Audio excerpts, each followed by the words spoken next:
most successful people have made mistakes along the way. Yep. And the cars, don't even get me started Yeah. on cars and stuff like that. Like, God, this I save $2,000 if I buy this $150,000 car. No way.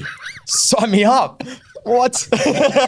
Buy in an area that perhaps you don't want to live in that is in good investment. Yeah.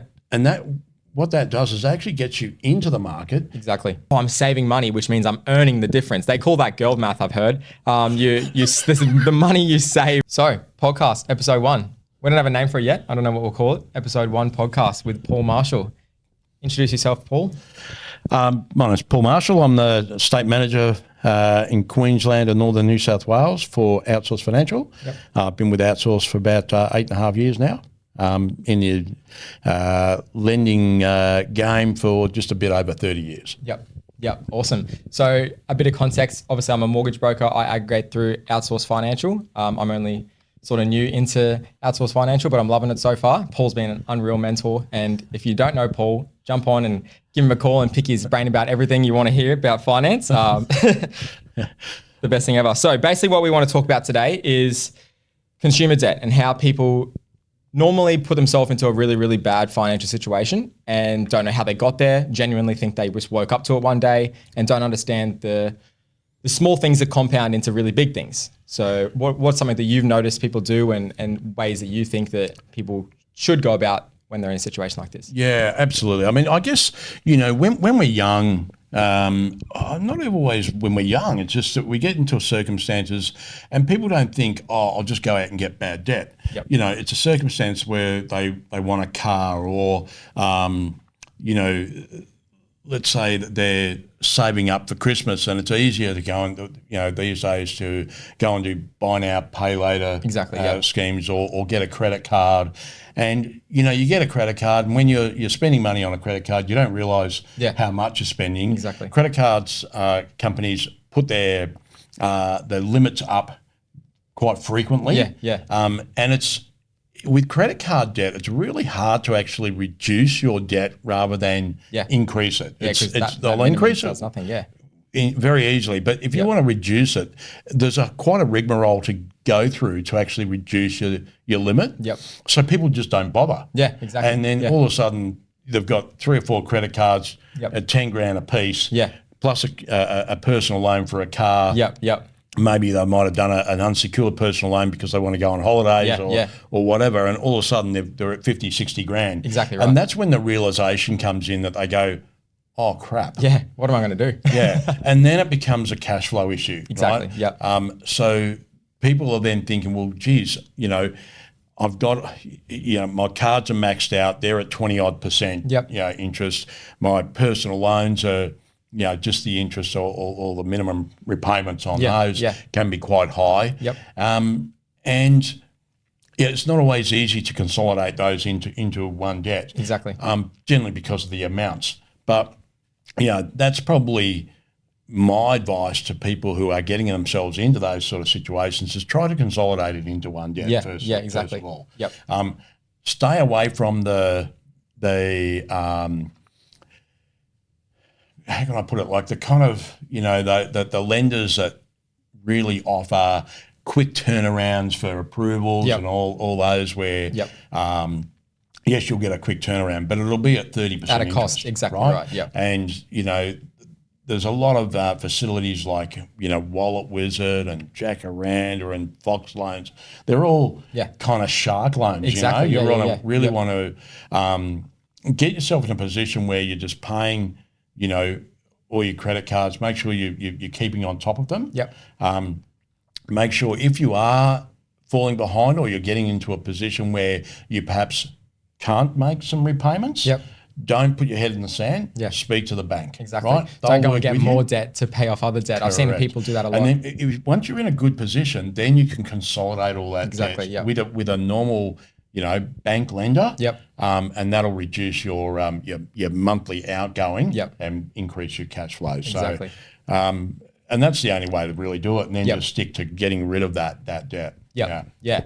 Well, I seen a stat somewhere the other day that said that 50% of people live paycheck to paycheck and 36% of people spend more than they earn. So what do you think buy now, pay later schemes, I mean, Afterpay everywhere. 100%. Right?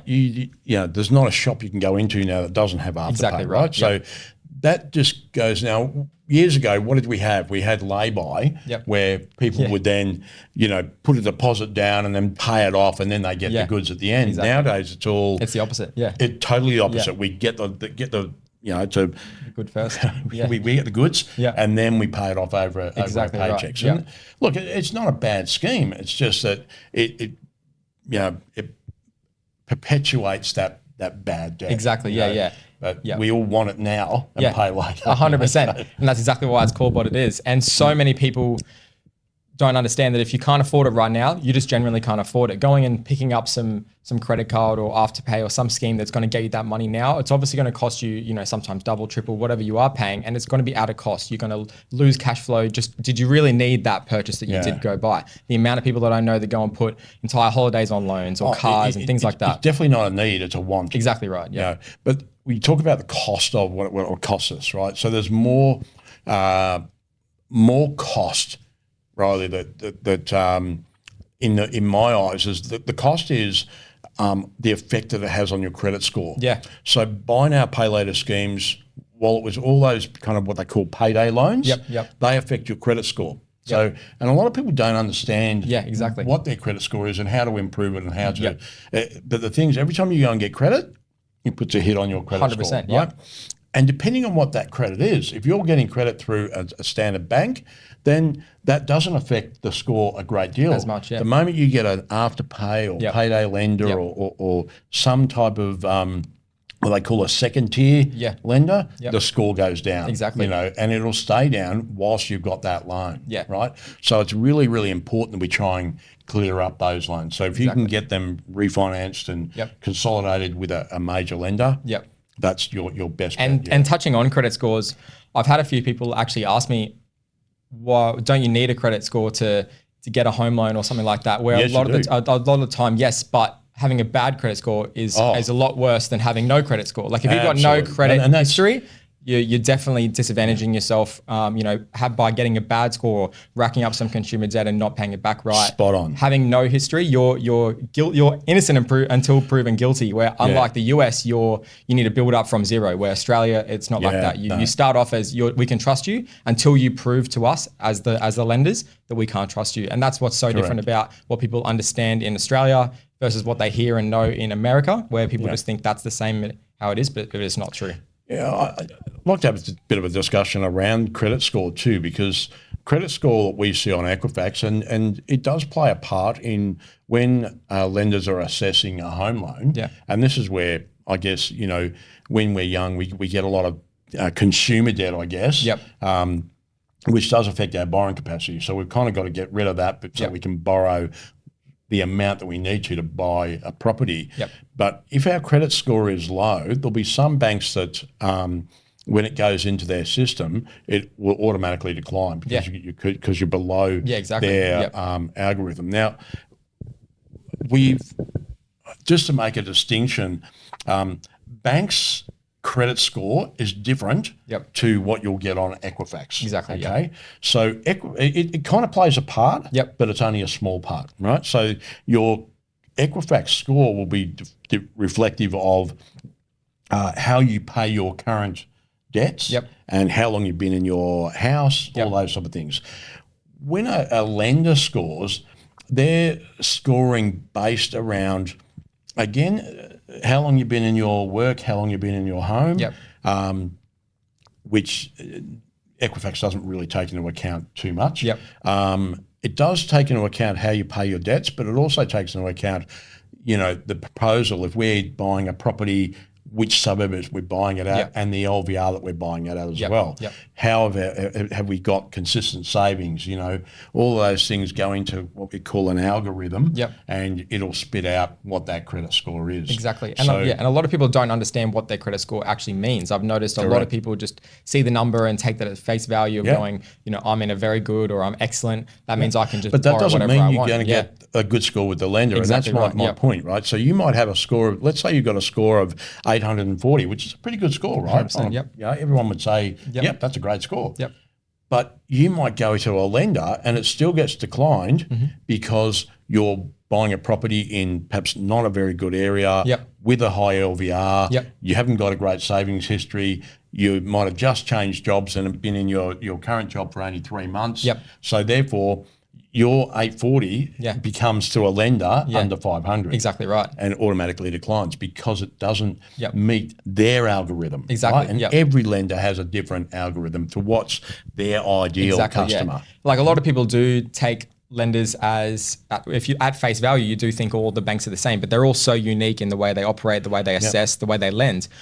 Most of the time, we need brokers. Exactly right. That's why mortgage brokers are a thing. I think it was 77% of all loans now are written through mortgage brokers at the moment, which is, it just goes to show how important we are to the market. And within 12 months, we'll be 80%. 100%. Yeah, definitely. Fastest growing industry. Exactly. Yeah.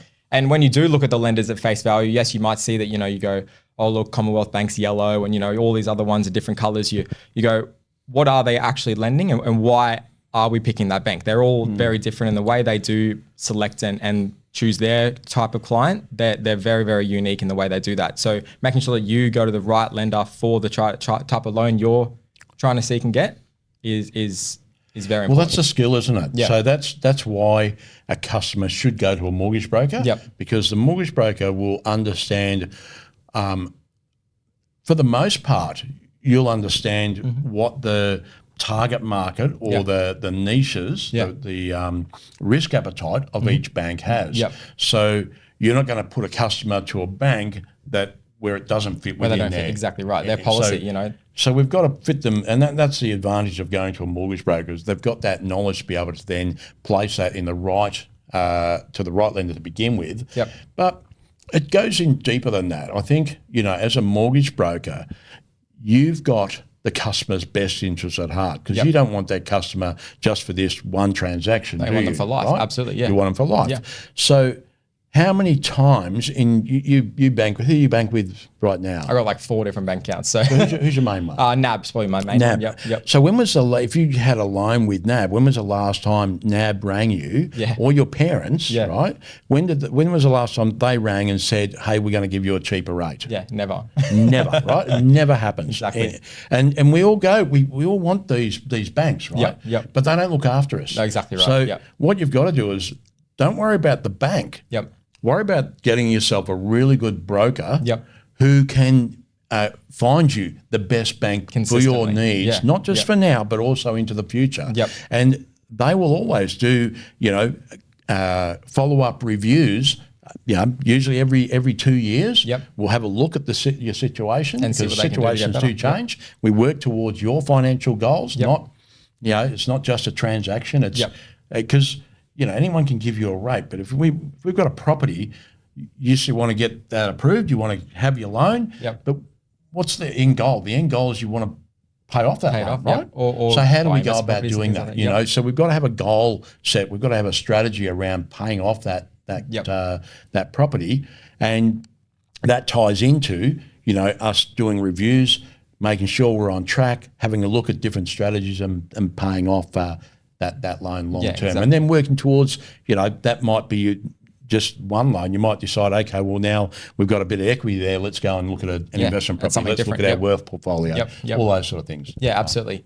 I think a big thing is people just don't understand the difference between, good debt and bad debt. Obviously, there's a lot of things that tie into that bad debt section, but what people don't understand is the fine line between the two. Obviously, you've got your car loans, your consumer debts, just personal loans, credit cards, all that sort of stuff are very bad debt on your Equifax and your personal cash flow. Let's talk good debt. Obviously, you've got business loans, something that's cash flowing through a business or investment properties. Well, what else could be considered good debt? Yeah, I mean, look, I guess when we talk about bad debt and good debt, I mean, some debt is necessary. We need cars to drive around in. But we know that when we buy a car, what cars actually make us money? None. Right? So that's bad debt, right? Exactly right. Every time, any consumer debt, I guess, is bad debt because it doesn't make us money. So any debt that is good debt, it will make us money. And you touched on, business loans. So if you've got a business and you're borrowing money to expand that business or get stock, that's going to make us money. Exactly right. So that's good debt. Anything that makes us money, makes us an income, is good debt. Exactly. So things like And it doesn't always have to make us money too to be good debt. And I'll clarify what I mean by that. So we might be in a situation where you're earning too much money. So how do you offset paying the government a shitload of money? Excuse the French if we're allowed to. No, that's all good. No word restrictions. So last thing we want to do is pay the government a lot of money. So then we look at, okay, well, let's get an investment property so we can claim the interest against that and offset that against our income. So again, we might be negatively geared. So it's actually costing us money. But it's still good debt. Exactly. You know, because in the long run, it saves us money, whether that be cash flow, whether that be tax incentives. And we touched on earlier about owner-occupied debt being kind of bad debt. But it's also good debt. Technically, it's on that line. Technically, does our owner-occupied property make us money? No. In equity, I'm going to challenge that a little bit. Cash flow, no, obviously, but equity, it definitely grows. That's right, because property always appreciates. So we're going to make money on that property in the long run. So yes, it does make us money. But it also if we've got an owner-occupied property, we're also not paying rent, which is dead money. Right? That's even worse than bad debt because you're paying someone else's debt. Exactly. Right? So that to me, although it doesn't make us a lot of money on a cash flow basis, it saves us from, spending a lot of money on someone else's mortgage, and it does appreciate in price. So I see owner-occupied debt as good debt. Definitely. And we can probably segue into a conversation that we had earlier about still possibly renting and buying investment properties that do make us money. It's extremely common, especially at the moment. People are understanding that they might not be able to afford to go and buy where they've grown up. 9 times out of 10, that's in a really, really, really expensive city. Look at Sydney. No one can afford a first home in Sydney, especially where your parents probably bought for a lot cheaper, or where you may have grown up. A lot of the time people are going and renting where they want to live and then going and buying with their money and the available cash they do have to go and buy somewhere they can afford somewhere else, somewhere regional, somewhere that's not that major city that they obviously can't afford anymore. And I think that's a bloody good idea, to be honest, only because, yes, okay, you're renting and you're paying someone else's mortgage, but you're living, the alternative might be that you're going to be buying in a property that is a fair way out from where you work and where your friend structures are and all those sort of things. So although, yes, rent is not necessarily great, but there are case-by-case basis.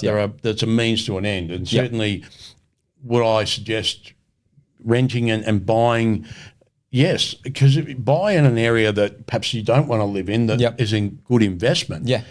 And what that does is actually gets you into the market. Exactly. Then you can work on particularly if you're paying a lower rent or, most people now, I know my daughter still living at home. I think she'll be living at home until she's about 40 because that's just the way. Rent-free, I hope. Pretty much. I love it. Yeah. And I think that's a smart move, to be honest, as well. I would encourage her to buy an investment property just to get into the market because, let's face it, what's the average price of a property in Brisbane now? Probably around that. No, I think 880 was the average, median. I mean, the medium house price, if we look at the whole of Australia, I think the medium is over $1 million now. Exactly. So, so what kind of deposit do we need to get into a house? Like even at 5%, we're looking at, what's that, 25 grand? Well, it's a lot of money. And plus stamp duty. Exactly. And all those things. You're talking probably having to save up $50,000. Right? Which on the average wages these days. Some people can't. Exactly. But I do think a lot of people do blame income or cost of living in the reason that they're either not being able to save as much as they could or their expenses are higher. I just think that a lot of the time people could do things to lower their overall expenses. Like say they're living in a property that is costing them a lot of the rent. They can move to somewhere that's lower rent. They could go and look for a more higher paying job. There's things that you can do rather than blame other things for the balance of your savings. Spot on. Yeah. And look, I think we're in a society where it's everyone, or certainly in my generation, was a little bit different. Yep. I know that's a couple generations ago. If anyone, it is a couple. Thanks, mate. No, but it's right. Like for us, when we got our jobs and we're looking at our first home, we weren't necessarily looking for the big house. Yeah, we were looking at, well, what can we afford? We can afford a unit that we're going to get into, and we're going to pay a good portion of that. Not the dream home. Rent that out. We're going to take the equity out of that and then buy the next house, which may still not be our dream home, but it's it will get us into a house. Yep. A basic house at that, and then we pay that down, and then we go and maybe our third house is our dream house. Is closer to the dream house, where everyone now just wants to have that dream right now. Yeah, that's why buy now, pay later is so popular. The $1.4 million house. The family home forever, correct. Just right now. Tomorrow, they want it tomorrow. They want it yesterday. and that's obviously not sustainable, which is... Yeah, and I think that's kind of got to be, in today we talk about cost of living. I think we really need to recheck or rethink what our needs are. Yeah, it's a cost of expenses crisis, not cost of living. Yeah, I mean, yes, the median price might be $1 million. Yeah, but that's not the median. Unit price. Right. Or you go in a little bit, 400,000 or 500,000. Go 30, 40 Ks out of the way from the city. That's certainly not the median house price. No. And then put up with the travel for exactly hour, right. Yep. Rather than complaining that I can't afford to buy a home in Sydney, maybe you look at the outskirts of Sydney. Go look at somewhere else. Newcastle's around the corner. All those things. And people go, oh no, I don't want to drive an extra 45 minutes. So well, then stop complaining about the cost of everything. Correct. You know what I mean? Yeah. It really has to be a rethink of what's really important to us. If it's really important that we want to live in a certain suburb, then rent and buy elsewhere. Exactly. I think that's a good strategy. It is. Yeah. But quit bitching that you can't afford it. Exactly right. You're trying to find a $2.5 million property for your first home. It's not going to happen. Yeah, exactly. It's crazy. I think so many people get that mixed up too. Because again, touching back on that, I want it now, I want it today, I want it yesterday. Yeah. Where and that kind of ties in with the buy now, pay later. Exactly right. So we will want it now. Yeah, exactly. Yeah. And that's why those schemes do so well. That guy's probably worth billions of dollars. I'm not sure, but I'm guarantee. Yeah, guarantee. I'll have to do some research after, but I guarantee he's worth a fair bit of money. For sure. But that's the problem is a lot of the time people just want things too soon, and that's why people get consumer debt to go on a holiday. Okay, awesome. You can go on that holiday. Why don't you just save that extra year? It's still gonna that country is still gonna be there in a year. You can go and save up, put some money towards it every month, and maybe you'll be able to get over there. But you don't need it right now. You don't need to go on that holiday right now, and that's where most people fail. Yeah, you're spot on, and that's where the credit card companies and consumer debt, because it's all this whole I've got to have it now, or I see a deal in Flight Centre or on advertised somewhere, and you go, oh, I've got to have that. Or go and get a credit card, put that on my credit card. Yep. And unfortunately, the problem is then as we go and get another credit card because we need some spending money while we're on holiday, and you come away from that holiday totally in very negative, and not in a position where you can actually pay it off quickly. 100%. And I think a lot of the time people go, oh, I'm saving money, which means I'm earning the difference. They call that girl math, I've heard. The money you save from it being on sale is earned money. So that's obviously not the case. But people genuinely believe that. If something's a sale, they would feel worse about not buying it purely because it's on sale rather than even though they're still paying whatever it is, but because they're saving that, they got it at a deal and they're earning that money. My wife would, exactly right. But that's what did you call it? Girl math. They call it. Yeah, 100%. Makes sense. But that's what so many people go by. They go, oh, it's on sale. I have to have it now, and I can't imagine not purchasing that thing right now because it's on sale. Why wouldn't? It's a bargain. Yeah, it's a bargain, and I'm earning the difference. Even though you've still spent more than you would have on a normal Tuesday, you've spent thousands of dollars because you thought you're benefiting, but realistically you're going backwards. It's the Costco formula. Exactly. Yeah. You go to Costco, and I don't know if you remember Costco, but no, I haven't. You spend your $60 a year membership, and we go into Costco and we get everything's in bulk, right? Yeah, so instead of buying the normal packet of cornflakes, you've got this 2 kilo packet of the size of your house, And every time we go there, we come away, we got a trolley full of stuff and we've spent $400-500. Yep. And we go, oh yeah, but we saved so much money. And there you go. If I go to a normal shopping centre, do I come out with $500 worth of? No, 100%. We'd never spend. I was like, are you crazy? Yeah, exactly. Yeah. Yeah, we go to Costco and we go, yeah. oh yeah, but we saved. If I was to buy that in normal, I would spend, And people do that. That's the holidays and the cars. Don't even get me started on cars and stuff like that. Like, God, this I save $2,000 if I buy this $150,000 car. No way. Sign me up. What? I get free rego for a year. Free number plates. Are you free serious? Service. Yeah. Talk about BMWs. Yeah, right? yeah, exactly. I mean, they all those the prestige car companies. They all throw in. Yeah. There's you're servicing. You got 4 years free servicing. Yeah, all these little schemes. 5 years free servicing. Exactly right. Yeah. And you've earned that money apparently. I'm spending $120,000 on a vehicle. Exactly right. You know what I mean? But bargain. You earn the money. You earn the difference. Well, actually, I mean, I'm saving because I've got a novated lease and the government incentives. Heaps different. Me, exactly. Saving about $35,000 a year. So, yeah. Good debt. Perfect. Good debt. Yeah, there we go. See, we've red-handed caught him. Scrap that. That's exactly. We'll cut that later. Necessary debt. How's that? Yeah, okay, there we go. I like the wording. But yeah, I think so many people get that mixed up and that's why they don't understand that all these small compounding things that the decisions that just slowly build up till they go, oh shit, I am in $50,000 worth of debt or $120,000 worth of debt. And they go, oh, how did I get here? No, I'm going to blame because I don't know how I got here. I mean, people don't blame themselves, do they? Never. Why would they do that? But again, people also, I know that, I've worked for,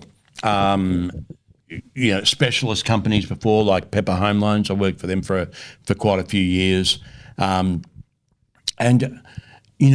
for those companies were quite rewarding because you're helping people that have got themselves into trouble. Yep. And don't forget, you're a mortgage broker now, right? And not that you've been a mortgage broker for a long time, but what you know now compared to what the average person 100%, knows is...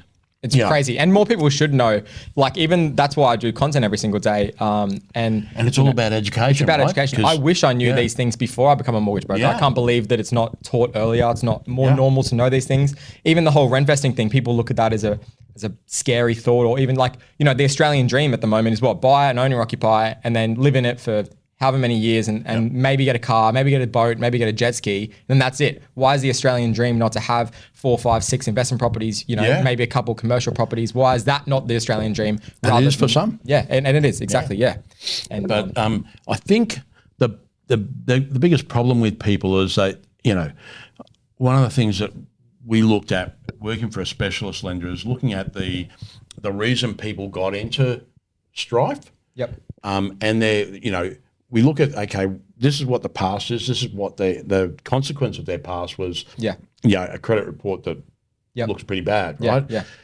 But then they've got themselves in a position where that perhaps won't happen again. Yeah. Because, people don't wake up one day and go, you know what, fuck it. I'm not going to pay my debts now. I'm going to It's not. It's usually a life event that's happened or something bad advice been given, Like we get a lot of people, particularly with I don't know if you know what the bankruptcy act is about. So, when people get themselves into trouble, they either go, go bankrupt and put their hands in the air. And they don't pay it all, or they do pay some back. Exactly, well, typically, if you go bankrupt, you don't pay anything, right? It's basically the debt's wiped, but then you're buggered for 7 years. Exactly right. So, and then you've got to apply for the courts to get, come out of class bankruptcy. 1 and class 2, all those things, But again, and people don't really realise the effect that has as well, because banks are elephants, right? Not in the fact that they're big, right? But they remember. Literally. An elephant has a memory that will last forever. Banks have a memory that will last forever. Exactly. If you have been bankrupt, and I've done loans I did a loan for a guy, bought a property out, a farm out at Stanthorpe, for like $500,000. And the bank we were going to was Westpac, because they did larger size blocks on a residential loan, and it could tie in the commercial facility as well. And anyway, he had the male applicant had been bankrupt 20 years previous, and it still showed up. Yeah. And part of that bankruptcy was a $5,000 credit card with Westpac. Wow. Westpac made him pay that $5,000. Good on him.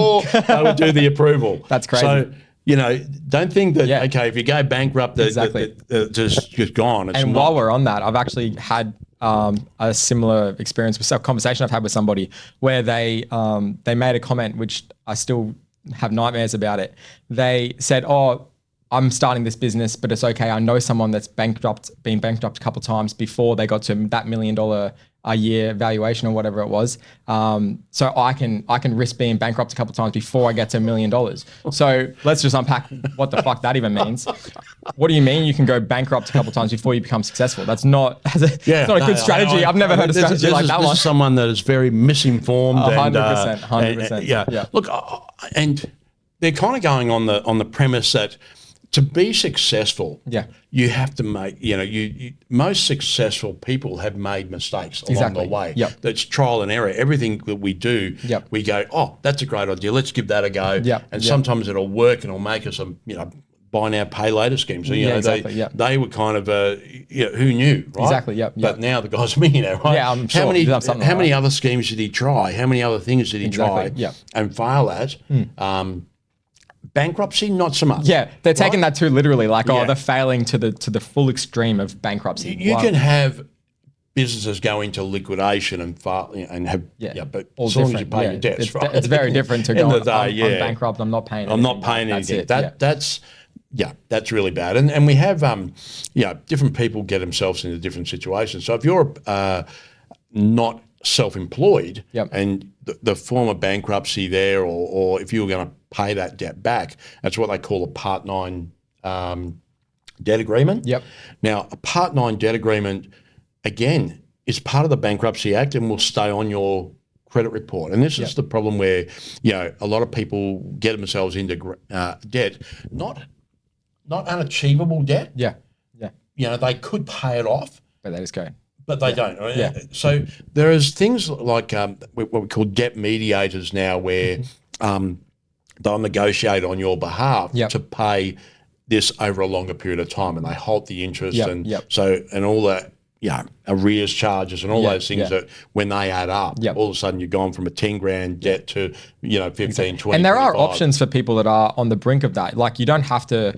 Even when you are going through, even we've seen it with COVID, right? People were struggling to pay their mortgages. The banks said, let's do something about that. Let's lower everything. Let's work. You can go to your lender and ask for some help. That's what they're there for. It's one of the things that the banks do really, really well, and it's been something that the government have brought in, that where every bank has to have a really good financial hardship program. Exactly. Right. Now, and there's options available to people rather than going bankrupt or rather than going into a Part 9 debt agreement that it's going to ruin their life for the next 7 years and probably beyond that as well. Definitely. It's a big chunk of your life. You can, if you keep the lines of the communication open with the bank, they're not in the business of selling property. They're in the business of lending money and they want it back. Money back. They want it back. They do want it back. They'll do whatever they can to help you. With you. So the options typically are that they'll suspend your repayments for a period of time, usually 6 to 12 months. And what they do is they just put that onto the end of the loan. Exactly right. Or they'll make the repayments interest only for a period of time. They can reduce your payments to half repayment for a period of time. There's so many things that people just aren't educated or know that they can do. Even if you can't meet all of those situations, but you can pay something. If you pay something and keep those lines of communication open and just say, hey, I can't make $300 a month this month, but I can pay $150. Exactly. If you're doing that, if you're ringing the bank all the time and letting them know of your situation, the bank will work with you. Exactly right. They generally, they don't want to foreclose on that loan. It costs them too much money. 100%. I'm sure if they never get the debt back. No, right? Exactly. So they'll work with you. But that's the thing. I think from an education piece is people really need to understand what options are available. And it's the first place you do is speak to your bank. Yep. Speak to and every one of them, no doubt, when you're getting to that point, are going to be chasing you for money if you're late payments. So try and keep, before you get to that stage where you're behind, speak to your bank. Exactly, yeah. Right? Don't be playing catch up. Be a little bit, on the front It's foot. always harder. If you're getting behind, trying to consolidate that debt, almost impossible. Yep. I mean, you can, but then you have to look at those second or third tier lenders where the interest rate is going to be much higher. Right. So that's really bad debt. We don't want to be doing that. Yeah. But it really is important that you either consult a broker. Get them on, tell them your situation, warts and all. Don't be embarrassed. It happens more often than you Exactly. know. So it's not something to be embarrassed about. It's something to be honest about and go, hey, this is my situation. How, I don't want to be in that situation. No, exactly. How do I fix it? Right. And that's the beauty about having a mortgage broker, is that you can sit there and go, okay, well, let's look at how do we consolidate this? Let's look at our Equifax report. Let's look at our, and on the Equifax report now, we've got what we call comprehensive reporting, so CCR. So where it shows us the conduct of all of your debts, right? So we can quickly have a look at that and go, okay, this is where you've gone wrong. This is where you've gone wrong worse. You know what I mean? And it might be that their situation isn't that bad, and we can put them with a decent lender, or we go, oh shit, okay, you're in the poo. And like you said, it's usually for a reason. They could be going through a divorce. They could be, lost their job. There's so many reasons that you're going. No one, like you said, decides they want to just not pay. Don't decide. Everyone thinks it. I promise you, everyone wakes up and goes, I don't want to pay my debt today. But at the end of the day, you still do. You don't want to pay insurance. You don't want to pay this. Exactly. But at the end of the day, we do, right? We have to, because we want to be protected. We want to, we don't want people chasing us. Exactly right. Yeah. But they're life events. Whether you've lost your job, again, banks understand that life happens. Exactly. Right. Yeah. So don't put your head in the sand. Don't be embarrassed about it. Yeah. Talk to someone. Whether that be your mortgage broker or your bank. Or the lender. Yeah. Really, you need to, get out there and talk and communicate. to people. Exactly. Yeah. Exactly. All right. Well, that was a great little first episode. This is very new to us, me and Paul. We've never done a podcast like this ever. So a lot of fun. No, it was a good fun. Thanks for coming on, and no worries. Till the next one. Thank you very much. Thank you.